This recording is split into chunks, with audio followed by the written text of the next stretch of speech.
Good morning, gamers. So, this video is presenting the 7 secret crafts of Glantri. So, tomorrow in our Loft character class series, we're going to be going into the 7 secret crafts of Glantri. And rather than repeat the same information 7 days in a row, I figured we could kind of cover what a secret craft of Glantri is here first, and then I could just refer people back to this video when we get into the 7 secret crafts. So what are the 7 secret crafts of Glantri? Well, what is Glantri? So the quick version, for those of you that might need a little introduction. So in the Loft project, the main world in the multiverse of our favorite game that we're using is Mystara. And so Glantri is a country in Mystara, and it is a magicracy, government by the magic users, of the magic users, for the magic users. And there is a obvious unspoken secret that pretty much anyone except a total muggle can detect when they're in Glantri. If you cast spells or use magic items at all, so unless you're just a straight up fighter with no magic items, or barbarian with no magic items, or thief with no magic items, or something like that, if you are a druid or a cleric, or a magic using elf, or necromancer, or, mage, illusionist, whatever. If you use magic of any kind and you are in the principalities of Glantri, well, let's start with Glantri City in the capital. There is something that emanates from within Glantri, underneath Glantri City. Everybody knows it's there, but nobody talks about it because they tend to disappear. But the reason everybody knows it's there is because all magical spells and magic items have maximum effect within Glantri City, and in the environment underneath. So if you're a cleric and you cast Cure Wounds on somebody in Glantri City, don't roll the dice. Just figure out the maximum result, and that's what it does. Now, fighting with magic is illegal in Glantri City and would get you arrested. But if you were fighting with magic in Glantri City, if you threw a fireball or a lightning bolt, don't roll the dice. You just add up the maximum that you could roll, and that's how much it does. Now, this only happens within the city limits of Glantri City. But everybody knows this is happening. And for anybody who does talk about it, it's called the Radiance, but nobody talks about it out loud because those people tend to disappear. Then from the city limits of Glantri City out to about halfway to the national boundary of Glantri, magic isn't buffed quite that much, but it's still buffed. It's buffed to the effect of minimum half. So if you threw a fireball or a lightning bolt or a ice storm or cone of cold or something, or you were curing somebody with cure wounds, and you were rolling the dice and you were in the area between the city limits of Glantri City and about halfway out to the national border, if you rolled less than half, you can just round it up to half. Okay, so your fireball and lightning bolt, your healing spells, ice storms, cones of cold, they're guaranteed to minimum have half effect.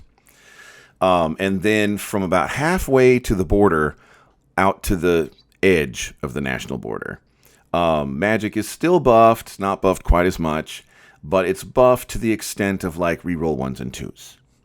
And then you get beyond the national border of Glantri City, and then magic returns to the normal levels that you would expect from a D&D player's handbook, or Old School Essentials Player's Tome, or Pathfinder Player's Guide, or, Castles and Crews, whatever version of our favorite game you like to play.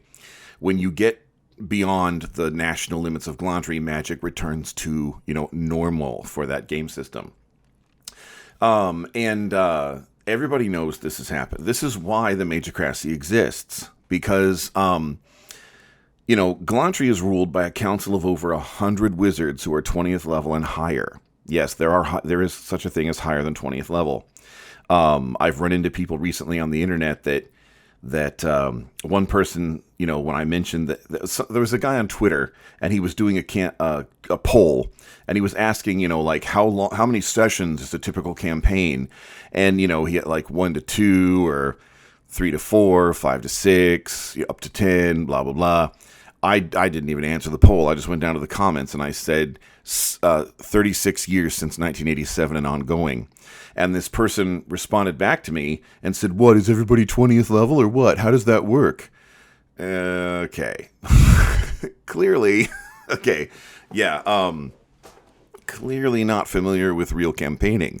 But yeah, real campaigning goes on and on and on through the years, and your characters have kids, and you start new characters, and you play your characters' sidekicks and apprentices, or there's wars and sagas, and there's actually characters that get old and die, like from old age. That's a thing.